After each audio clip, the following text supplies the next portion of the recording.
የብሬሽ ዳቦ የምትወዱ ከሆነ ይህ የመጋገሪያ ሊጥ ከሱ ጋር በጣም ተመሳሳይ ነው። በጣም የቅንጣትና ለስላሳ ነው። በጣም አስደናቂ ነው።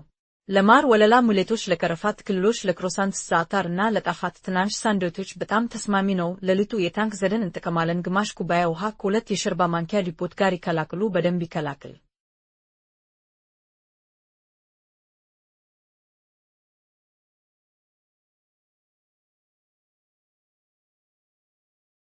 ከዚያም ከቫዝሊን ጋር ተመሳሳይ የሆነ ወጥነት እስኪያገኝ ድረስ በዝቅተኛ እሳት ላይ አደረግኩት። አሁን ከእሳቱ አውጥተን እንዲቀዘቅዝ እናደርጋለን። ሙሉ በሙሉ እንዲቀዘቅዝ አስፈላጊ ነው። አሁን በእሳቱ ላይ የሰራነው ሊጥ ቀዝቅዟል። 1 ኩባያ የሞቀ ውሃ፣ 3 የሾርባ ማንኪያ እርጎ፣ የዘንግ ሊጥ 1 የሾርባ ማንኪያ እርሾ፣ 1 የሻይ ማንኪያ የመጋገሪያ ዱቄት፣ ስኳርና 1 ፑንት ጨው እናዘጋጃለን።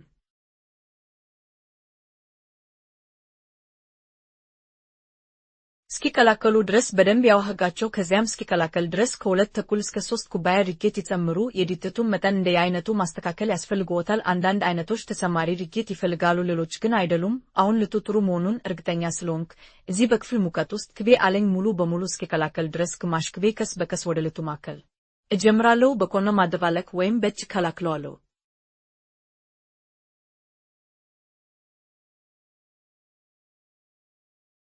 ለ10 ደቂቃዎች በእጁ ይንከባለሉ። ለ1 ሰዓት ያህል እንዲነሳ ያድርጉት። በቃ መስራት እንጀምር። ሊጡ ምን ያህል ለስላሳ እንደሆነ ልብ ይበሉ። ለስላሳ መጋገሪያዎች ምርጥ